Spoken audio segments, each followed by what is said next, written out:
We turn now to Europe's east, and officials have said that Russian forces have killed 4 people and wounded almost 24 others, including 2 children and a pregnant woman, in separate attacks across Ukraine.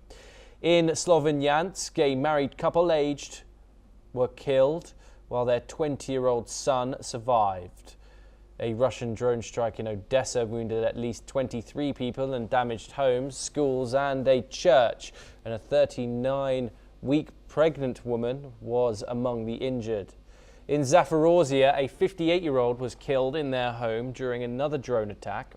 And the Ukrainian Air Force reported Russia launched 165 drones overnight, hitting infrastructure in Lviv.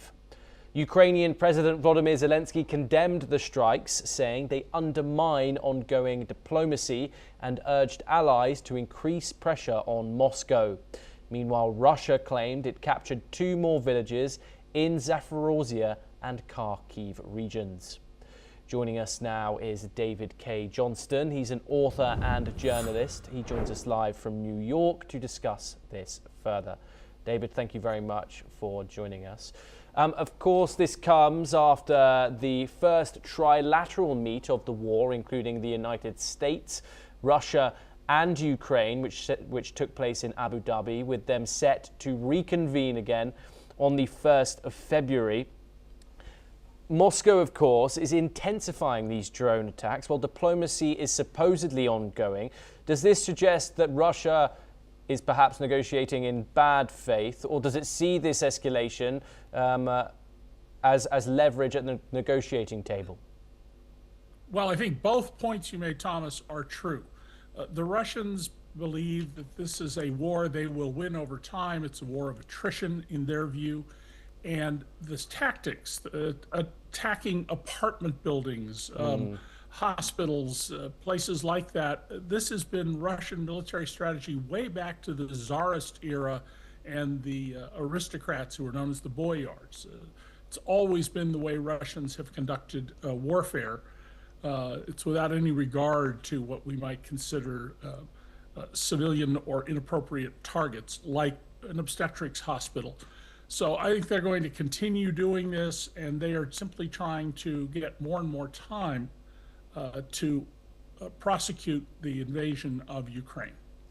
And what about Russia's targeting here of civilian areas? What is the conduct here? Is it militarily, psychological, or political warfare here that they, of course, are driving as well as the military one?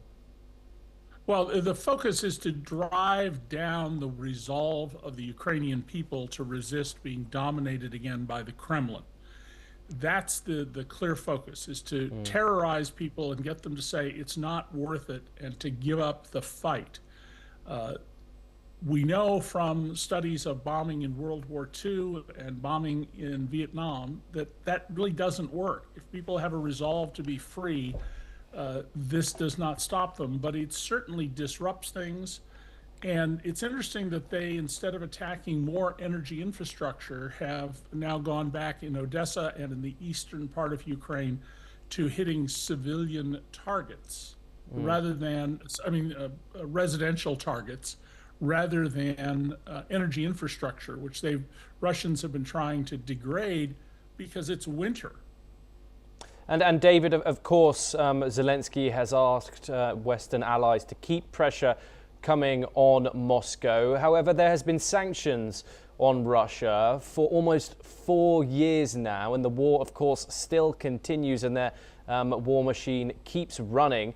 If pressure on Moscow increases, what form is that likely to materialize as, given that there is all these sanctions in place? The seizure of frozen assets has also taken place, but of course the European Union voted against using those frozen assets within the bloc. What new forms could any more pressure on Moscow take? Well, first and foremost, undoing that European Union decision not to turn over Russian assets to Ukraine would be powerful and beneficial, but that's seen as overly provocative by the Europeans. The efforts to limit oil exports by Russia have not been as successful as anticipated because there are pipelines to China. And of course, the biggest single place that Russian oil is going is a refinery on the west coast of India, which in turn is sending diesel fuel to, of all places, Ukraine. So everybody sort of has dirty hands here. But there's still more that Western powers could do to tighten up on Russian finance, to make it more costly for Putin to pursue the war. I'm also was thinking this morning about what could be done about the game that's being played, the evil game by the Russians, where they are persuading poor men in Bangladesh to come to Russia for good paying jobs. And when they arrive, they are put into military uniforms, given a bit of training, and sent to the Ukrainian front. That's something the United Nations and every other country should be utterly and totally denouncing and taking actions to stop. And of course, they're set to meet again on February the 1st in the UAE capital, Abu Dhabi. The United States, of course, will be keeping tabs on this situation.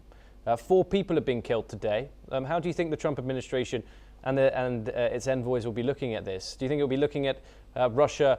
Do you think it will be looking at putting more pressure on Russia, or do you think it will be condemning these actions? If there's any condemnation, it'll be mild enough that Putin isn't going to particularly care. Putin's long game here is, let's keep talking because I can keep pressing my military forward. Now, he's gained very, very little territory in the last 2 years. The butcher bill per acre is possibly the highest in the history of the world. But Putin clearly has no way to back down, having made this so important to his people. Even though he's in a dictatorial position, you cannot completely ignore the society that you're dictating to.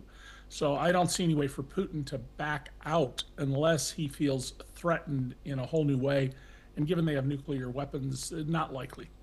David, do stay with us as we move over from Eastern Europe to West Asia. And the